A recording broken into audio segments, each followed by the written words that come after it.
Hello, hello. This is Brooke Devard, and you're listening to the Naked Beauty Podcast. Today, I am joined in studio with Nayeema Raza. Welcome to Naked Beauty. I'm going to go through your bio and your accomplishments while you sit here. Is Oh that okay? God, how horrific. Yes, I do that. I'm just gonna.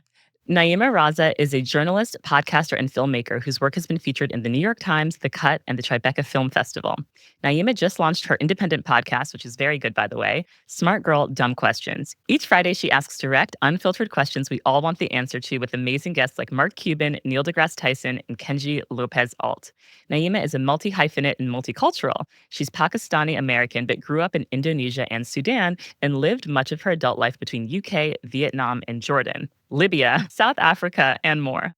These days, she's mostly in New York City, living and working and dating like a modern day Carrie Bradshaw.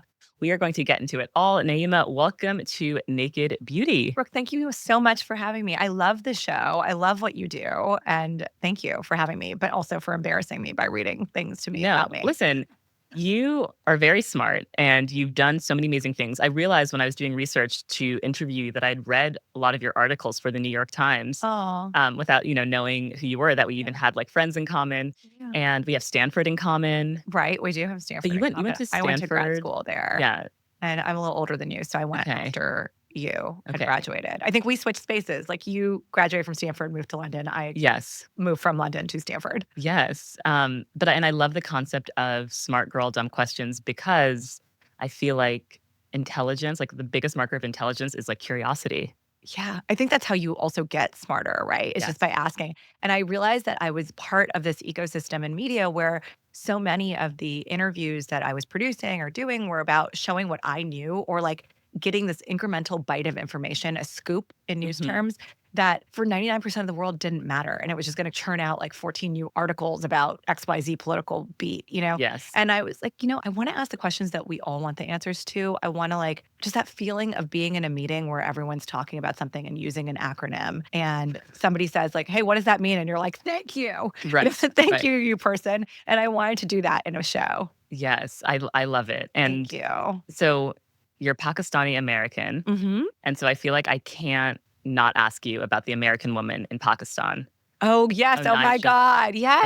She's Onaja. like such a hero. We have embraced her in Yeah, Pakistan. she was so warmly embraced in Pakistan, and I feel like I knew so little about Pakistan Mhm. before her ascent into her home country, Yes. and I was amazed at how warm the people were, how Mhm. non-judgmental they were, how they really, like, took care of her. I feel like it was Yeah. great PR for the country. Oh, I know. It was like this ad. So basically, this for people, I think Yes, everyone knows us the story. give us the But background. there is this wonderful woman, and now I'm forgetting her name. Onaja Robinson Nayeema Robinson, who from New York. from New York City, this very, cool personality driven Black woman Yes, shows up in Pakistan because I think she'd met someone on a dating app. yes, And, the love didn't work out, but then she demanded real estate. She wanted to be set up in Pakistan. She yeah. felt she had been lied to.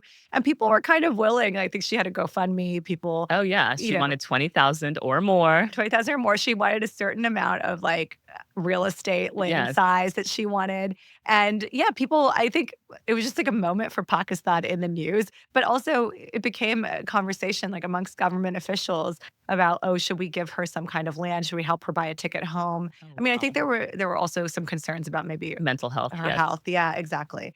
And I mean, if there's one thing Pakistanis are, it's like immensely hospitable, like to the point of being kidnappers. Like if you enter a Pakistani household, like if you enter my mom's house, she will feed you and she might never let you leave. She'll just feed you.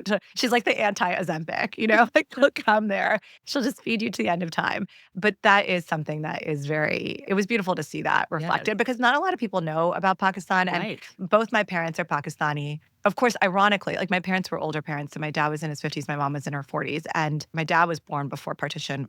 My mom was born at partition. And wait, Or what is partition? Speaking of dumb 1947. Oh, questions. yes. It's British India was one state that now encompasses, of course, India, Pakistan, Bangladesh, and Kashmir.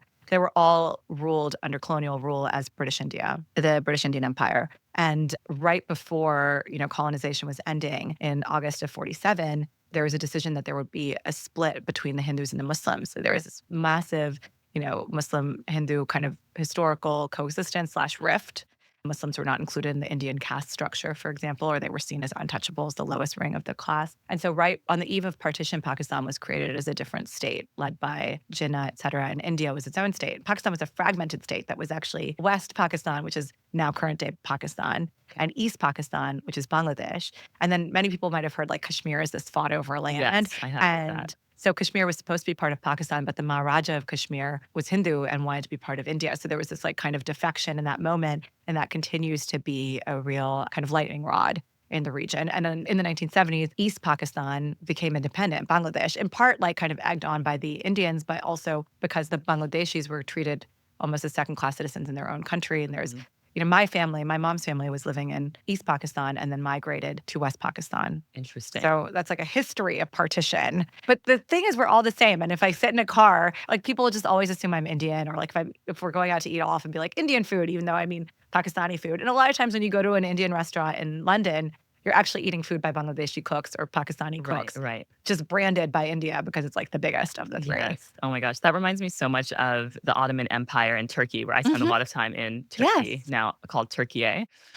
But Greece and Turkey are like, it's like identical cultures, but one is Christian and one is Muslim. Oh, But yeah. they're like You the can get in same. big trouble for saying that in Well, some parts I of know. the world. And Yeah. they have Cyprus, which is a similar Right. kind of divisory line for them. But Turks and Pakistanis, like my best friend from college is a Turkish guy. And I've spent a ton of time in Turkey. I know your husband is Turkish, Yes. but we're also like very good, close friends. So there's a lot of Turkish stuff in Pakistan. Like Turkey is one of the very friendly countries to Pakistan. Interesting. Yeah. See, now I want to go to Pakistan. You got to come. Yes. Oh I my want to God. go. My mom won't let you leave. Yeah. Yes, She's I'm actually in excited. suburban Maryland. So you don't want to see her there. You want to go to Pakistan. Yeah. Well, you've lived in so many different countries. I need you to do the rundown again. And you've gotten to experience beauty culture across these different countries, which I find to be so fascinating. One of the pieces of content, my like stretch content goal for myself is to work on a series about beauty culture all around the world. Oh, I Because love I think that. it's, we have so much about food all around the world and music, but it's like Yeah. beauty culture is so distinct. Well, you're very limber, so I'm sure you're going to stretch and do that thing. I love that. I love all kind of travel shows. I want to do a show where I see people's funerals all around the world, like wow. funerals, weddings, and births Oh my gosh. Do all you have a around the treatment for that world. yet? I have a little bit of We that. should exchange notes. Yeah, we should So actually. That's true. I interesting. came up as a documentary filmmaker actually before I was in journalism. Like in 2019, I started at the Times, but before that, I was making docs for a few years. But I grew up all over the world because my dad, who's now passed away, I'm so sorry. thank you. That was one of the articles I wrote in the Times was about my dad. But he was at the World Bank. So he had left Pakistan and come to the US as a Fulbright scholar in like the late 1950s and then studied here and then was like had this kind of diplomatic or international civil servant career where he designed dams in all kinds of countries for a while. And he was like chief engineer for the Nigerian government and designed a dam in the north. So my sister, who's 18 years older to me, was born in Nigeria. I have a sister who's 3 years older to me that was born in Pakistan. Then I was born in DC. So every single person in our family is like born in a different country. Yes. We actually, for most of our lives, all lived, like we were never all five in the same country because my sister was 18 years older. So she was always like studying or grown up. But we stayed very close as a family. And I grew up with a very Pakistani beauty culture. Yes. What is Pakistani beauty culture? I mean, it's like always on. Like it's like 24/7 Instagram in some sense. Like Pakistani beauty culture, there's this, because so much of the value of women historically is in their beauty and their ability to be married off, right?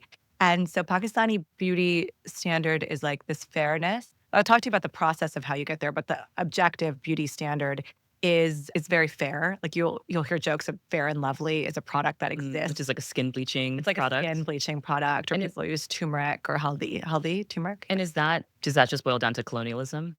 I think so. I think across the world, right? Like it's funny because I think one of the things of growing up as I did, like a third culture kid in all these different places, is you realize so many things are the same. Like there is this kind of global admiration of like lightness in many cultures around the world. Just like there are some variation of a Turkish hammam or like a scrub and a steam in all these different parts of the world. And you kind of wonder, did those get around because people traveled and those ideas traveled well? Or do we as humans just have certain innate, similarities that every culture bubbled up and had them?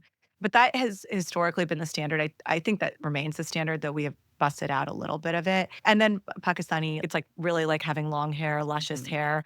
often covered, like the Pakistani hijab, if women wear them, it's, which I obviously don't, and neither do any of the women in my family, but they tend to like show a little bit of hair. Show a little bit of Think hair. like that. Yeah. There's always like the Benazir Bhutto look, which is like a little bit deep, which is the opposite of what you're supposed to do in a hijab. But that's like I think that hair is seen as a source of beauty, kind of like lashes, brows as defining features. And then kind of a hooked nose is a very Pakistani. In my younger years, I thought about getting a nose job, but I was like, I have a Pakistani nose. It's like a larger, like more curved, hooked Yeah. nose. I And love a distinctive nose. it's distinctive. Yeah, for sure. And then the process by how you get to that beauty standard, there's a lot of grooming. Like in Pakistan, women are groomed all the time. Like I know families who have like a person who like lives in their house who will like wax them, sugar them, strip them. Threading the brows is a big thing. Wait, So they brow live shift. in their house to Yeah, groom them? there are women this is a very small slice of Pakistani society, but there are people in Pakistan who have like tailors that live in their homes because so much of your life is like the society. Like, think about it. Our weddings are not one day or one weekend,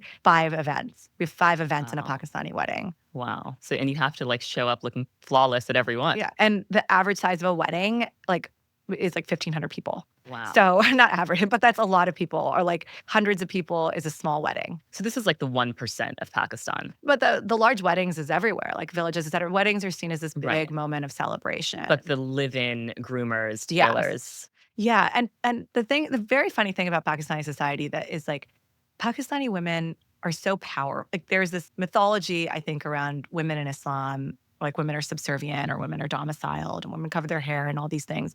A lot of the history of that spiritually is actually about the emancipation or it's about the freedom of women. It's like women not to be just ogled at, but to feel safe or secure.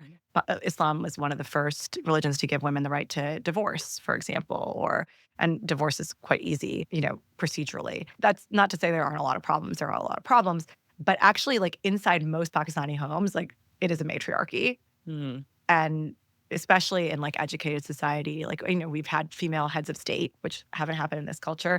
And so I think it's very interesting, this balance of feminism, like which we're having that conversation in the States with trad wifing, et cetera. Yes. And I think in Pakistani society, there's this like very femme and like very polished look, but there's also very strong domineering quality to women as well. Interesting.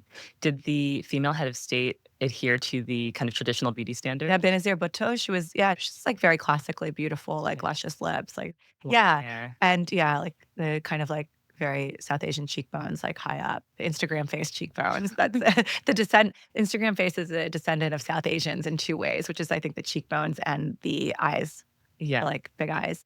But how we get there, like, yeah, sugaring, a lot of natural beauty. Okay. So Tell me about the natural beauty treatments. Yeah, so like badam ki tel is like almond oil for your body. Yes. Almond oil is a big thing for your body. Besan, which is a flour, like flour and haldi, turmeric, is like a lot of like cleansing and Flour, Flour. Flour. Flour, yes, Yeah. flour, which is besan, flour, and then haldi, which is turmeric, Yeah. to like give you that glow. And so a lot of people will use this kind of like face masks or cleansers that mix those elements in. And then threading as opposed to tweezing, which is seen as a more gentle. And I still to this day, like I can thread my own eyebrows. Because I would never put a tweezer to my eyebrows. Not that my eyebrows are great, but I just like. You have beautiful eyebrows. Oh, thank you. They're partly like, they probably were over thin in the mid aughts, but like the beauty of threading plus hourglass brow filler. Yes. The hourglass brow filler. But there's this, yeah, like a lot of more natural routine. And then also I think about this a lot because, I'm like starting to get grays and in one corner of my hair, and I'm like, oh, what should I do for my hair? And I think I probably will want to do henna, which is, they call it henna. We call it mehndi actually, which is the same, you use it to draw beautiful designs on your hands during that like 5-part Pakistani wedding, but you also can use it to color hair. And that's how my mom and everyone would color their hair. It gives you kind of these bright orangey flecks. Reddish. I've done henna on my hair. Oh, you have? Beautiful. Yeah. But the crazy thing is my hairstylist, Kobe Alcantar, who I love, I'm the only girl that goes from Manhattan to Williamsburg to cut her hair because I love Colby so much. She's a trainer for Oribe and has a salon called Little Axe. She told me that if I start doing henna, if I ever do hair dye, my hair will burn off. Okay, well, I'll trust a professional, but that has not been my experience. But you have to wait for the henna to grow out before you do it. You probably have to wait for it to grow out. Because there's something that reacts, like Oh, something interesting. in many hair dyes, probably not all hair dyes, Yeah. but like it can cause a Yeah. reaction. But I love henna treatments Yeah. for the hair. It was really big in the black natural hair community in like Really? 2012-ish. Yes, henna treatments for hair. And people would do henna with conditioner. People would do like every 6 weeks, do a henna treatment. What did you find? Because I've never done it. What did you find is the difference between the two besides the color, the kind of The orange color understand? definitely, but it also like made my curls better. Like I feel like it enhanced the Mm. structure of my curls and like helped to define my hair. Oh, that's so interesting. Yeah. Okay, so now I feel more confident about Yes. henna as a future choice when I get there. And then, I grew up in Indonesia, Sudan, because my dad was at the World Bank in those countries. And Indonesia, there is this huge Indian, like people go to Bali a lot. Hmm. And that Ayurvedic culture, I think it's called Jamu in Bali, but it's a very similar kind of treatment of the whole idea of Ayurveda and a lot of South Asian care is like you as a body are more like what's out there in nature Mm, than you are like in your technology yes. and in our interior lives. Yes. And so it's kind of aligning yourself to live by the day. Even like Islamic prayer is kind of tied to sunrise, sunset, et Yes. cetera. So a lot of it is like alignment with the natural world Yes. as a source of health and beauty. And a lot of it, right, is identifying what is it? It's called a dosha. A dosha in Ayurvedic. What your dosha is. Like if Yeah. you're like Pitta or Vata or Yeah. So I was seeing a guy who is in the health world and we went to Berkshires and went to an Ayurvedic yoga center, which I can't remember the name of, but it's like starts with a K and had these Ayurvedic readings and yes, what got was our yours? doshas. I was a Vata Pitta. Vata Pitta. Okay, so that means like drier. What Yeah. what is the No, Vata is air. So they're all tied to elements. So like Kapha is, I think, water, Pitta is fire, and Vata is air. And it's funny, you basically like take this, you can probably find it on the internet, but don't click on like a, misinformation site that's going to steal all your cookies. But you can find one of these quizzes. And it basically identifies a lot of things like, are your eyes very almond shaped? That's very Kapha. So like on that, I would be Mm, Kapha. Is your hair thick? Like that would be Kapha. But then also your appetite. It asks you like, do you yes. get hungry early in the day? And like Yes. I don't, I burn meals really quickly, so I'm pitta in that way. And then vata is this kind of airiness. It's like I'll kind of go through a day and be like, I didn't have a meal. Like that's very vata. And so you're kind of predominantly two of the three. And they say actually you should date someone who's the other two. Oh, interesting. So Guy and I were actually like opposite twos. We're not dating anymore, but I did think that was like a good indicator of that. But it's about being in balance and harmony with Mhm. your body. So for me, like fire and wind together can be very destructive if they're not regulated. So you have to use it as balance for each other. And so the Ayurvedic teacher was telling me a lot about like kind of being sure to eat earlier in the day than I was and going to bed at a certain hour when I'm very much a night owl. Yeah. So yeah, so that's in the history. And then a lot of oil is used, a lot of natural oil-based stuff, which is also the case in Indonesia. And later on in my life, when I lived in places like Jordan and Vietnam, in Vietnam, I found there's like a lot of rice water and that, which you just taught me as Yes. dinner on Yes. my show because I asked you a bunch of dumb questions about beauty. But yes, rice water. And you know what? I do love how we borrow from all of these different cultures. But I Mhm. wonder for you, does it ever not anger you, but do you ever feel like, I don't know, you give a side eye to the repackaging of a lot of South Asian Oh, beauty treatments like turmeric and Ayurvedic yeah. when it comes from a source that is distinctly not part of that culture? Yeah, like this cultural appropriation argument. I Yes. mean, I don't know because I feel like in the world, so many good things come from mixing. Hmm. I made a documentary film on the band Sublime, which is a big Southern California band, and they basically, they like used a lot of hip hop, a lot of like ska, a lot of reggae. And there were three white guys, but they had this like they created a sound, and I Yeah. think there was a respect in the art form of Hmm. using it. So I appreciate. I mean, mostly I'm jealous that I didn't think about like bringing Ayurveda to the United States because I did have a conversation with a friend in 2012, being like, we should package this shit and bring it to the Yeah. states. But I do think that we're being overcharged for a lot of natural Yeah. ingredients. And particularly, like, I'm always looking for the dupe. I'm like a deal hunter, Yes. And so it doesn't upset me. I think it's nice if it had that branding. Right. If, like, you knew that these things came from Pakistan or you know that I think it's beautiful to tell a story. And I appreciate when brands do that. But more, I think that sometimes we spend a lot of time reinventing things that other cultures have already found out. Right. Right. Right. Like I feel like gua sha has become so detached from Chinese medicine. Yeah. And a lot of the brands selling gua shas are not have no connection to China whatsoever. Yeah, and even our whole longevity obsession, which I'm kind of into longevity culture, but I do think that a lot of it's trying to recreate something that Eastern medicine has in many ways perfected over Yes. 5,000 years, right? And I think often in America, we're guilty of like forgetting the rest of the world. And every time you go into a museum and you see things that were created like thousands of years ago and Egyptian culture, or Chinese culture, like they have a head start and trying to find a lot of these answers. And so trying to figure it out in our more chemical digital way is sometimes scarier to Yeah. me. What are you doing for longevity? Oh, I mean, mostly like my number one hack is that I really don't drink or drink very, very little and eat pretty clean. I'm not like into the kind of drug and, cigarette culture. Yeah. I was never into that. So that I think is the number one hack.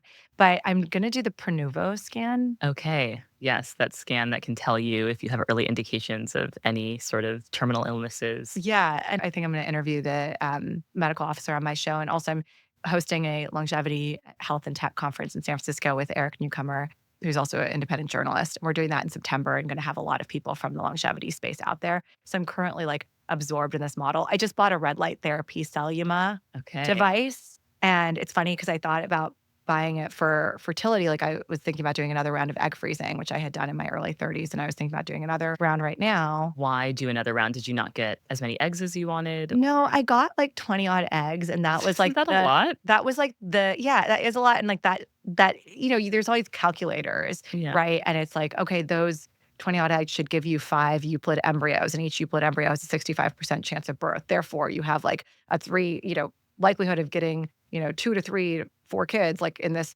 Right. which is as many as I'd ever want. But that said, like, I think as you get later into your 30s, you're like, okay, am I going to actually have kids?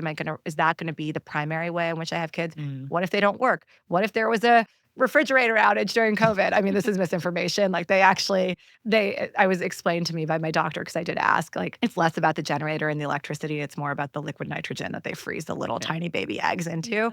I was just thinking about doing it because I'm like, okay, I'm not partnered. I don't have a kid yet. And so I thought about increasing my odds. And one of the things I was reading is that acupuncture and red light therapy are like Helps. helps the fertility outcomes. And obviously, if you're doing fertility treatments in your later 30s, is not as successful as in your young 30s. Your quality of your eggs diminish, even if your quantity doesn't. So I got this red light. I was going to order the Celluma red light device for that, but then it's just like vanity culture. I'm like, oh, it's like really good for your skin. Oh, it like helps your hair. So I bought the 3 version of it, which like you can put it on your abdomen, Oh, you can put wow. it on your face, and you can put it on your head. Now, I don't have 90 minutes in a day to do all this Yeah, I was gonna stuff, say, when did but you do this?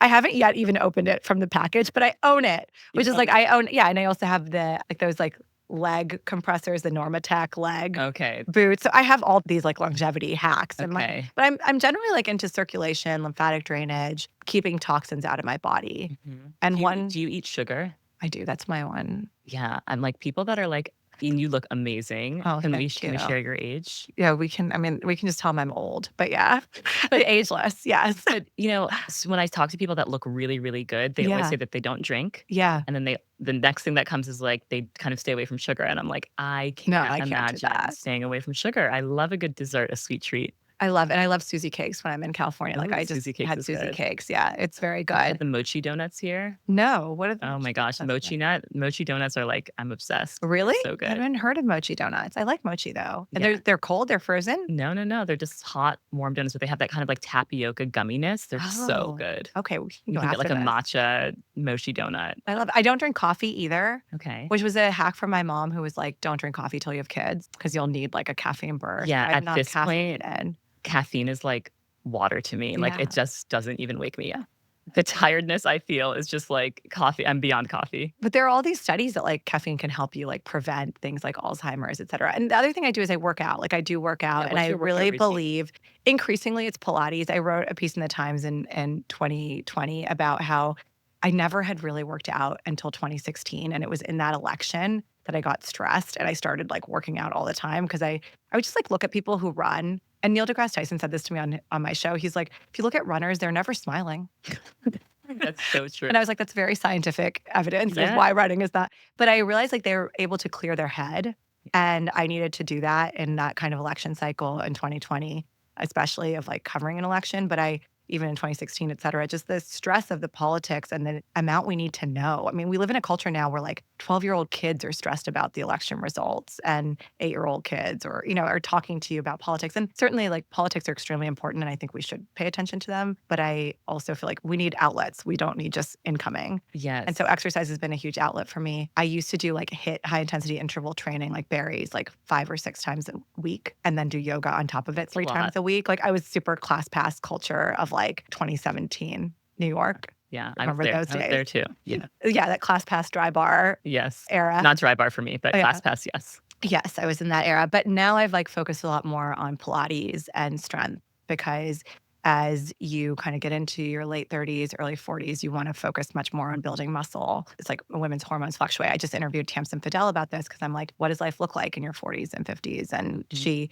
kind of gave me the rundown of like how muscle is the number one thing you want to invest in, Yeah. protein. Yes, I love strength training. And when you Oh, you said do that? I do strength training, yeah, twice a week, lifting weights, I love it.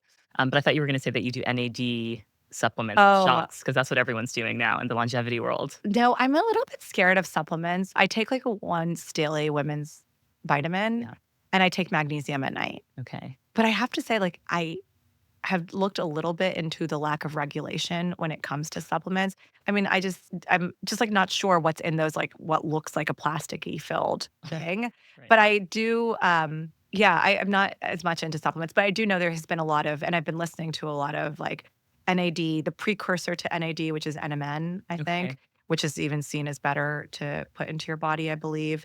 Berberine is another one that people talk a lot about. And then there's a lot of like Chinese herbs, like I've heard lion's mane, which I think is a low Yes. level. Yeah. Yeah. I love lion's mane. We cook Yeah. with lion's mane all the time. People think it's really good for like kind of evening out their temper and their mood through the day Yeah, and and focus. I've heard it focus. referred to as like a natural Adderall. Yeah. That's overselling it. I don't know. I've never tried it. I've never tried Adderall, so I really don't know. But I think in general, like this idea of living healthier for longer is a good thing. I also like have always thought like, oh, I want to die young and full of potential, which is such a morbid thing to say. But I'm like running out of time. I don't know. I just like always feel like when you read an obit, I love reading obits and like I've written, unfortunately, obit before for a colleague of mine at New York Magazine. But there's something about like this romantic quality, and this is probably being a writer of like these lives that were like, it's like imagine lives, and there's this great Kierkegaard quote, this Danish philosopher, and he says like, the greatest sorrow is for our memories, especially the ones we never made, or our future, especially the one we never had. I'm mistranslating it because I don't speak Danish. But that idea of like what could have been is very romantic to me in a life. But I say that facetiously. It's like a terrible thing to die. And I've lost people before and I don't recommend it. But I sometimes think like we're obsessed with longevity. I don't like anti-aging, but I like longevity. Yeah, I feel like that there's a real distinction there. Yeah. And we should all be trying to enhance the quality of life while we're here. I want to go back to your egg freezing experience because I think a lot of people are afraid to do it Yeah. for multiple reasons, whether it's the shots or the bloating or the. How did you find your experience? What were your side effects? I didn't find them. It was actually a pretty easy process for me, relatively. I did feel you do gain like I bloated for a little while, but it's all very temporary. It's like after your next cycle, you'll kind of shed it off. I think it's just like an awesome experience for somebody who, and I encourage everybody who's like in their 30s and wants to maybe have kids but doesn't know or isn't partnered or is thinking about it or is partnered and maybe not with the right. It's just like go in and do the diagnostics, especially if your insurance covers it. And if your insurance doesn't, a lot of places will do it for like, I think $325 to $350 all in without insurance. And you go and you see a doctor on day 3 of your cycle. They draw a bunch of blood tests for things like AMH, FSH, LH, which are different hormones that give you varying. AMH is a kind of indicator of your ovarian reserve, but all of these things fluctuate through your cycle. And they also give you a transvaginal ultrasound, which is a little whoop up there, and look around and see how many follicles are around your ovaries and give you a sense. And that just tells you something about your conception. I've always thought this age of 35 is like seen as a scarlet letter on women. And I had been in relationships until I was 31 and then broke up. Like from my 16 to 31, I was basically never single, broke up. And then thankfully egg freezing was already a thing. I went to see a doctor and I just felt so much more knowledgeable about my own body. And I think like men don't have the opportunity to do that because like no one's talking to men about their own declining sperm counts, right? So women, we have this opportunity to do it. The act of giving yourself injections every night, if you do decide to then proceed with an egg freezing cycle, will make you feel like a badass scientist. Like looking at yourself in the mirror, like I was, like I was an independent filmmaker. I was freezing my eggs. I was like paying, it's not cheap. It's like, I Right. think it was $12 to $15,000 all in. And I was like looking at myself, giving myself shots. And I'm like, I'm going to like have a high standard for my partner and for the baby daddy at this Right. point, because it's such a empowering thing to do. I don't think it's an insurance policy, but it's not a guarantee. Right. Right. So you don't know, like it's very binary with eggs. Like maybe my 20 odd eggs are a bunch of babies and maybe they're no babies. And I won't know until I go fertilize them with Yes. someone's sperm. Yes. It sounds like you do so much research before you invest or do anything, which is Yes. why I need to get your skincare and hair care favorite products. Makeup Okay. too. Yes. Tell me the products you can't live without. I feel like I'm more makeup girly than okay. So skincare, I went to Restock Dermatology and saw a dermatologist called Amanda Doyle. It was basically my first visit to a dermatologist. This is like 2016 or 17. At the time, I was using CE Ferrelic, some kind of like SkinCeuticals face wash, a bunch of products like Shiseido moisturizer or whatever, a ton of stuff. And I was sometimes still breaking out. And I'm like, in my early 30s, still breaking out. And I'm like, what is happening? And Dr. Doyle's like, you got to stop using everything. You're going to just use a sulfur face wash. You're going to use azelaic acid 3 times a week in the mornings underneath sunscreen to like help with dark spots or pigmentation from any acne scarring. And you're going to use retinol, like tretinoin 0.025 3 times a week with moisturizer and then CeraVe moisturizer. So she saved me hundreds of dollars. And that visit was covered by my Writers Guild insurance from Go for the freelance community in Hollywood, was covered by my Writers Guild insurance. And I ended up saving like hundreds of dollars a year in skincare. Dermatologists are really the ultimate skincare hack. Like just take the time, see a dermatologist and have them recommend a routine or audit your existing routine. What I found is like vitamin C for people with my kind of skin, it's very bad actually. It's like adding on and it's going to cause breakouts for me. Okay. But in that concentration, especially of C Ferrelic, a little bit of vitamin C and a moisturizer is fine for me. And sometimes I'll do that or a mask, but it can't be every day. So my skincare routine is now that routine. And then obviously SPF. My body care routine, I do go to this thing called endermology, which is like a lymphatic drainage that claims to like help with like cellulite and just like, but I go to this great woman, Lori, in New York, and it's like a machine that I do the shorty, which is like they focus on basically like your right under your breasts to your thighs. And it's just like lymphatic drainage. Okay. And lymphatic drainage is something I started doing in Vietnam. And I got super into when I was living in Vietnam in my 20s and just like loved it. It was a lot cheaper there, but I loved it. And I do believe in it. And I also just moisturize like crazy. I hear you talking a lot about that on your show. It's very important. Yeah, A lot you're of always people like, don't. body care is this new discovery, but for Black women, you're like, it's been We've always been moisturized from head to toe. Yes. head to toe. Actually, Tamsin Fidel told me as you get older and you like your hormones decline, and especially in your 50s, like I think she was quoting Naomi Watts, and she said, you go dry from like scalp to vag. Oh my God. I know, I it's scary. need to do a whole episode on menopause and perimenopause because I realize it's something that I don't know that much about. And it's coming for all of us, right? Yes, that's what I am learning. It's going to come for all of us. And she gave us like a 5-point test, which I won't remember. You can go back and listen to the episode. But don't you feel like it's interesting that it's not discussed? Like, I feel like it's this black box. Like, I have no idea what to expect for menopause and perimenopause. Yeah, me neither until I did this episode. And I asked her all my dumb questions. I'm like, is menopause just puberty in reverse? And like, can you get pregnant after menopause? And she's just like, wow, you really need to be educated, girl. Yeah. And look, menopause was never spoken about, right? Like, I have a sister who's 18 years older to me, and I think she's now like, I don't want to disclose her, but like, it's like, that's the first time I heard about menopause is recently from talking to her about it. And I then went and asked my mom, like, when did you have this happen? And it was like in her late 50s. And so it's interesting. And then I have a friend who's 39 and she just had cancer and she's in early menopause because her ovaries shut down through the process of all the radiation therapy that she had, and she will not be having a period anymore, which is basically the definition of menopause, I've learned. But then now there's this conversation about perimenopause, which is this like era, like 10. That's like before menopause happens, correct? Yes. And like, I think Tamsin was saying something like basically there's a 5-point test that she had for it, which is like, do you have scattered periods? Are you having sleepless nights? Do you get hot or night sweats? Do you have like brain fog? And then your age, like that really is like starts in your very late 30s to like early 40s. Brain fog is part of it too? That's what you have to look forward to? Okay, great. Yeah, but that can also be a side effect of like having babies, I've heard. So yeah, that can be a lot of things. And so it was like having a majority of those things was her layman's test for it. I always get a little skeptical in these worlds where I'm like, are we inventing is this a real thing I need to focus on and invest behind? Or is this something that's like a commercial opportunity for people to start selling me stuff? I You think know? I think it's just important as women that we know what's Exactly. coming. And I Yes. think the more educated we are about it, the better off we'll be. Yeah. And it's crazy that like we didn't talk about it at all. Yeah. Like, I didn't know anything about menopause until 2 years ago when the New York Times ran a story about it, and the story was about dispelling the idea that hormone replacement therapy caused breast cancer, something that had been proven by science, like, a decade plus before.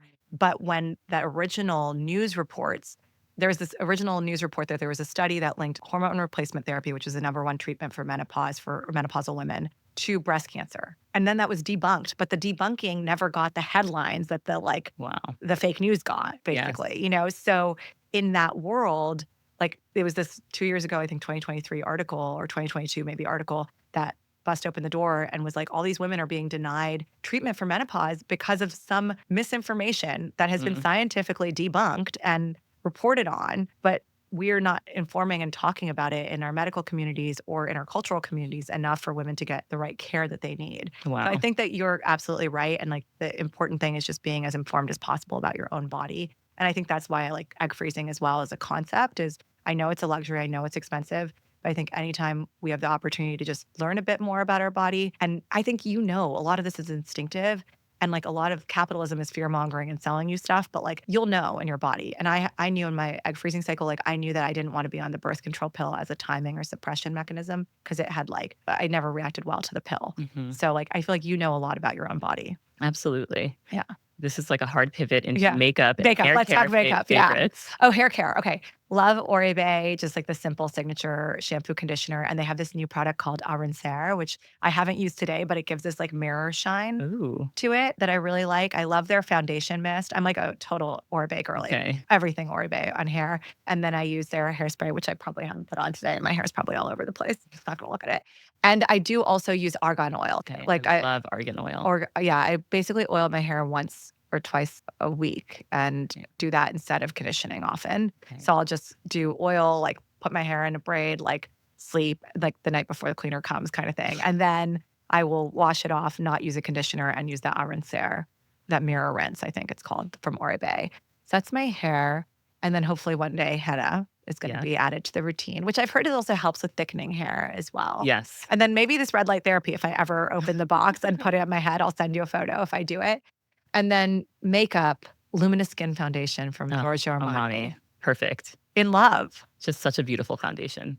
Love it. Yeah. Love it. Love it. I recently went to where do you carry Naked Beauty? Credo Beauty. Yeah, Credo Beauty to do like a little makeup consultation because I just recently started getting into eyeshadow, which I've never worn since I was Okay. like 15 years old and listening to like Aqua. And now I got this RMS Flare color, I gold, love a RMS.